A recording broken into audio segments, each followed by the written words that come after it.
Okay, dreamer please. Hi guys, welcome back to my channel. Today we'll be checking out the 1.5th anniversary of Seven Knights 2. This comes after the closure of Seven Knights 1, and this update actually is not big and very odd because I thought it would be a celebration. But nonetheless, we're having Scott, which is also a very weird choice of character to be released on a sort of anniversary update. Okay, because who really cares about Scott? Right? I mean, if they release Fine, I would totally understand, right? But I guess the Burst team doesn't really need any more support at this point. Although Fine is a really good character that could possibly make people, use some resources to get her, and it's actually bait if they did release Fine. But yeah, I mean, now that they released Scott, I'm not very keen. And I don't have the resources for him as well. And why would you use your resources on Scott when Fine is going to come out? I know Cult is coming out next month, or rather in 2 weeks, but then you have Fine. Fine is still far superior than all these other L+ that are coming out. You also have Nebiros, which is going to be very key in future. So I would rather, if they're really rushing the banners right now, the heroes right now, I would really suggest you save your Moonstones for these heroes that will make a difference in the PvP meta. Even in PvE, Fine is really good.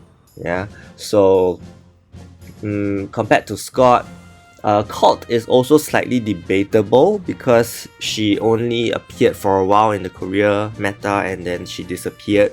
Okay, depending on how we go, that will really change things up. Okay, so Scott, we'll take a look at Skillset later because I don't really remember much of his skillset other than he does burn and he's a tank.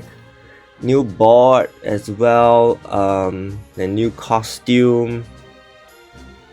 Then we have our first Myth Pet Cale. I'm annoyed that they changed his name because for the past 8 years he's been spelled as K-A-I-L.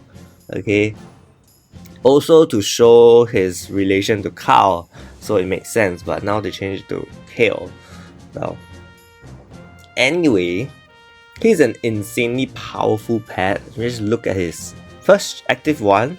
Recovers HP, then allows immunity. Then second, support. Increased attack speed for 30 seconds. This is quite a big amount. Grants all allies shield ignoring damage. This is also very crazy. Basically, he will penetrate through invincibility. Okay. And then also increase crit rate of allies by 100% for 30 seconds. This is kind of like Irin, except there's no crit damage aspect. Because the crit damage aspect is on his passive. Yeah, so he also further increases attack speed on the passive. Then also increases damage dealt in PvP fields. Crit damage increase, ignore defense efficiency increase. This is just full on attack increase, right? Your offense capability will increase so much with Cale, and it's insane. It's just bonkers. And he also revives a dead ally like Irin. And also when disabled, he removes debuffs and applies debuff immunity. Applied separately. Skill cooldown of 40 seconds only. So yeah, he's just basically like everything that you can think of, everything that you want from an L+ pet is all just jumbled into him.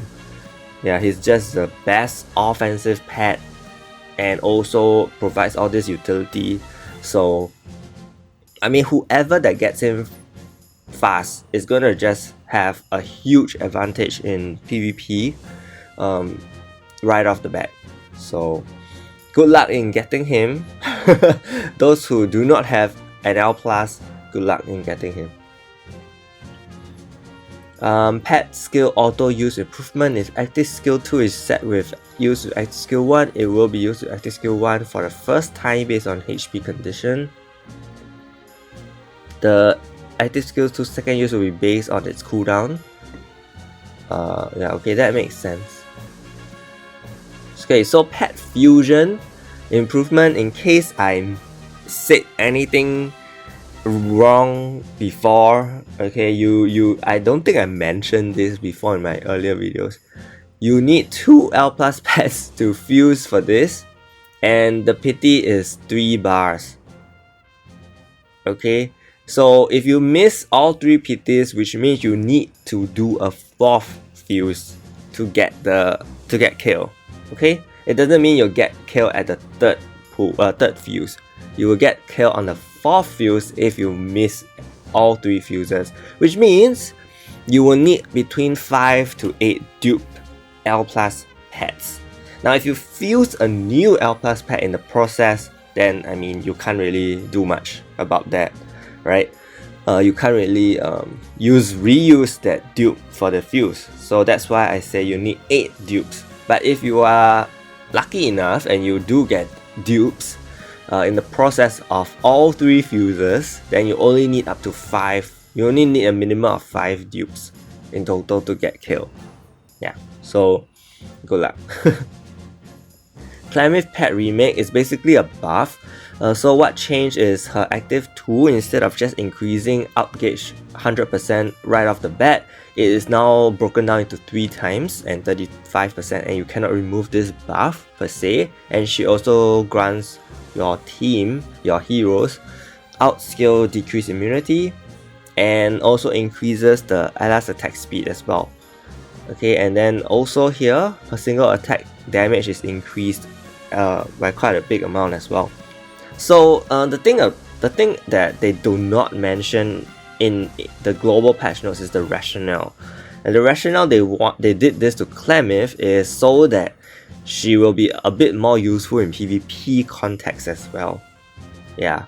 So yeah, I'm just telling you the rationale of why Clemyth Pet actually has this change. And if you know what happens in Korea server, Clemyth Pet actually went through like 2 to 3 remakes of buffs because no one really uses her in PvP, and that's how much they want to allow Clemyth Pet users to be able to use her in PvP as well.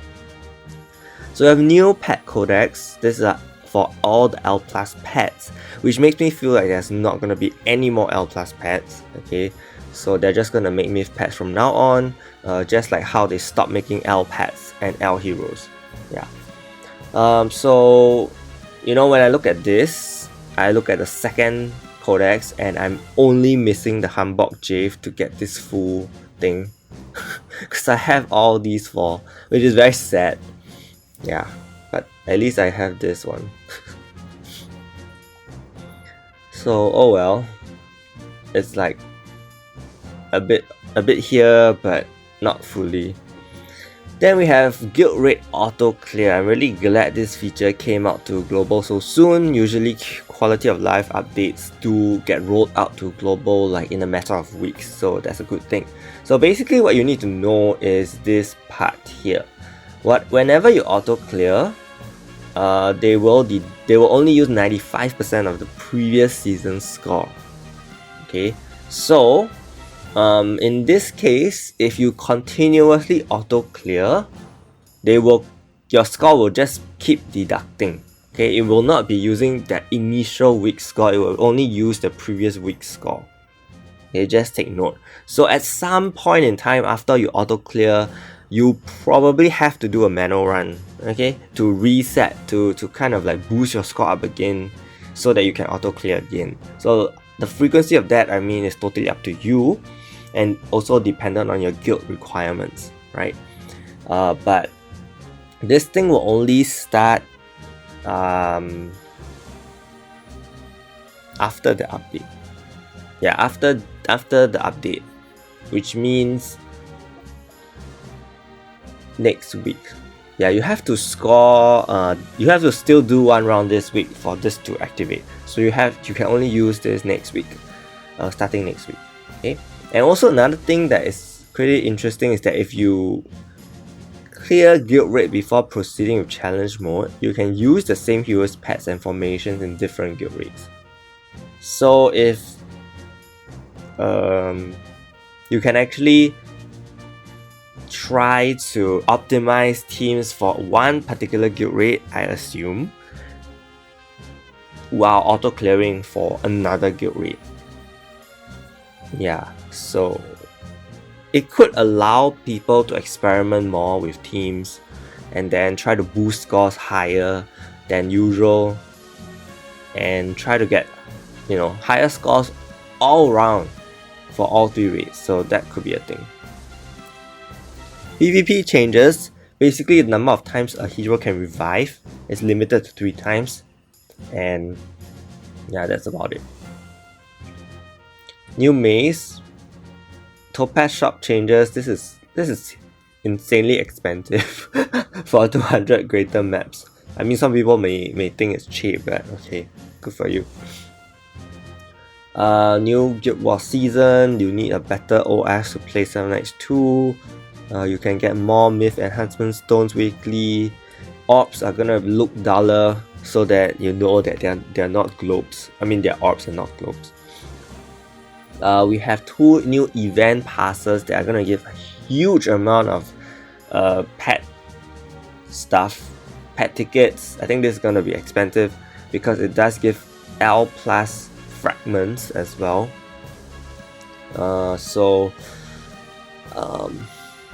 Yeah.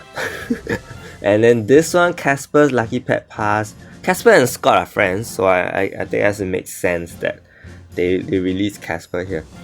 This one I think will be a lot cheaper, like it's only 168 rubies worth, right? So I think this is gonna be so cheap.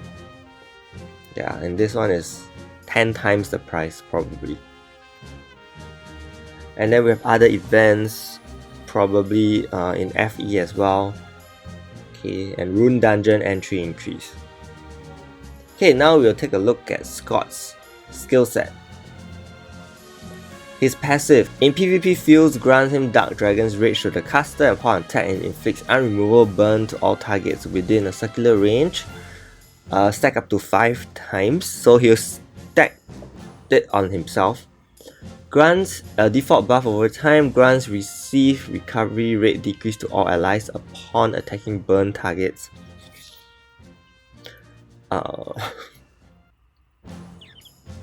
Grants receive recovery rate decrease to all. So I guess he applies this debuff on the enemy. Yeah, on burn when they attack burn targets. Every time an ally dies, grants fixed recovery equal to 100% of max HP to him, and grants himself unremovable unstoppable for 10 seconds. Grants unremovable attack speed increase for 60 seconds and increases ultimate skill gauge every 2 attacks. So as a tank, he probably is also someone that will move extremely fast, and then he will also apply the mark, this mark on himself. Yeah. So skill 1 deals damage equal to deals straight line the AoE damage, inflicts silence and burn resistance decrease, attacks DPS first, which means your maces and your cows will get attacked. Skill 2 AoE, 100% chance to pull and cast a shield on himself. Skill 3 becomes unstoppable and also grants unremovable attacks and out skill gauge decrease immunity to tank and support allies, removes debuffs and applies unremovable gauge to the caster. Gauge removes all buffs from the target, stacks by number of removed buffs and increase the caster's burn damage by 80%. Yeah, so Gauge is something similar to what Diana has, but what is different in this certain case whereby he increases his burn damage instead. Deals damage equal to a huge percentage of defense to all targets within a circular range and has 100% chance to burn. Deals additional damage based on defense to burn targets and has 50% chance to inflict unremovable extinction. In PvP fields, when defeating a target with this skill, grants fixed recovery equal to 50% of caster's max HP, and increase his ultimate gauge by 100% again, which means he'll be able to reuse this, and increases all accuracy. So honestly, right, on paper, right, he sounds very powerful. Like really powerful. To be able to reset his, ultimate skill just like that when he kills, and also applies extinction, and then it has burn, and then if you use him with mace, you probably have burn and bleed going on at the same time, which is a lot of damage over time. I think Rue will kind of cut him a bit. Okay, all the rules in the meta will kind of nerf his burn slightly, but I think he has a ways to increase his own burn damage.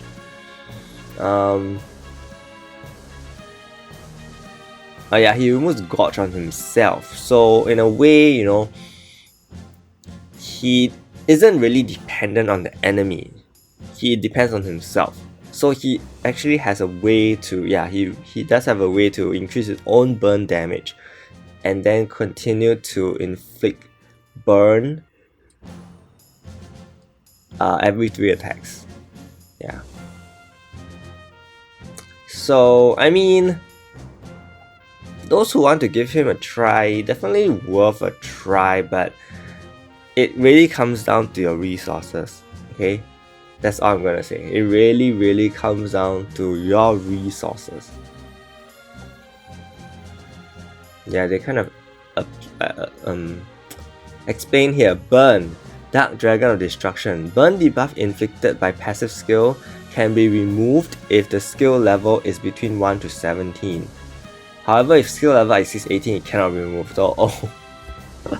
So yeah, there's a buff there. There's a level buff there, which means they really want people to get him high level.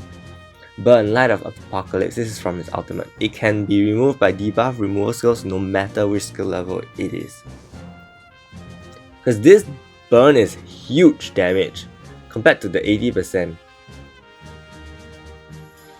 Oh, it's the same. Well, yeah, this burn. This is just the increase, okay.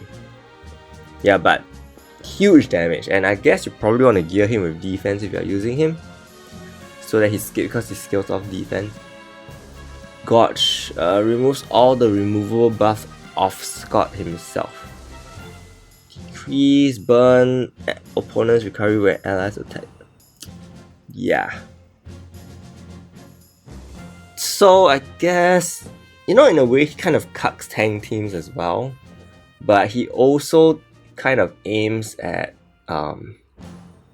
DPS heroes. So would you really want to use him in the burst team? I don't know. I really don't know. He's kind of like a mixed hero when I think about it. Yeah, but yeah, we'll see. See if any of the top players are gonna try him out and see if he'll really become meta. Because in this game, right, at lower levels, a lot of heroes can't be used. Like, you really have to build them up to a very high level for them to be very usable. So that's the issue I have with regards to newer heroes. So that's all I have for this video. Let me know what you guys think about this update. There's no carnival, which is very sad. Okay, there's no carnival, unfortunately. Big shout out to my channel members: Chilling, Jude, McGee, Gonzalo, Jamaki, Harlan, Concourse for the support. Stay tuned for more videos. Thank you so much, and see you.